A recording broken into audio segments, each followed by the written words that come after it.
એકનું નામ છે શારદા અને બીજીનું નામ છે કોકિલા.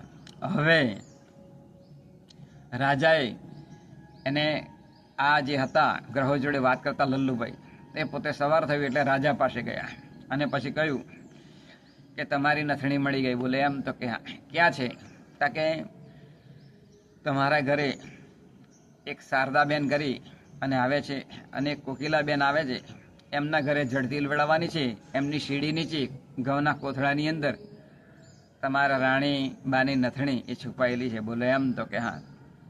રાજાએ ઝડતી લેવડાવી અને નથણી નીકળી અને બધા રાજા ખૂબ ખુશ થઈ ગયા. વિચાર કરવા લાગ્યા કે હવે બીજા કોઈને શોધવા ક્યાં જવું? જો આવો છોકરો મારો જમાઈ હોય તો કેવું સારું, મારી દીકરીના લગ્ન આની જોડે કરીએ તો કેવું સારું. એટલે રાજાએ રાણીને વાત કરી. રાણી ખુશ થઈ ગઈ. એ ગ્રહો જોડે વાત કરે છે એ તો મૂર્તિઓ ખૂબ સારું કહેવાય કે એમને બધી ખબર પડી જાય. એટલે આપણે એમને જમાઈરાજ તરીકે સ્થાપના કરીએ, આખું રાજ એમને આપી દઈએ અને આપણી દીકરી એમને જોડે લગ્ન કરાવડી દઈએ. એટલે વાત કરી. આ જે વિધવા બેન હતી એમને વાત કરી.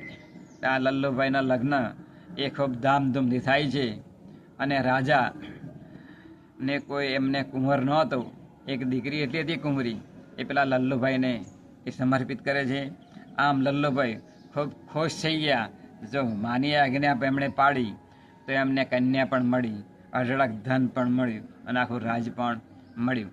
આ લલ્લુભાઈ પોતાના માતાના ચરણોની અંદર પગે લાગ્યા અને માને કહ્યું કે માં, જો તે દિવસ મને ના કહ્યું હોત કે તું ખૂબ મોટો થઈ ગયો છે, જ્યાં હવે કમાવા, તો હું ઘરની અંદરથી નીકળવાનો ન હતો.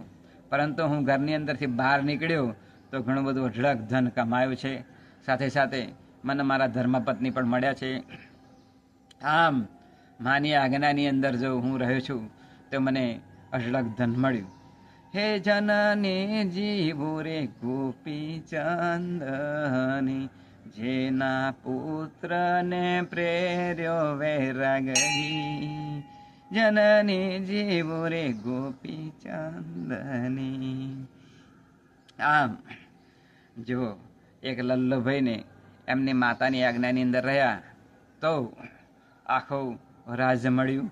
માટે આપણે પણ આપણા જીવનની અંદર માતા પિતાની આજ્ઞા એ માથે ચડાવીએ અને તેમને કહાગરા દીકરા તરીકે રહીએ તો અનંત અનંત ઘણું સુખ પ્રાપ્ત થાય, ધન પ્રાપ્ત થાય. એ જ આજના શબ્દ નિર્મળાસના બોલીએ. કૃષ્ણ કનૈયા લાલ કી જય.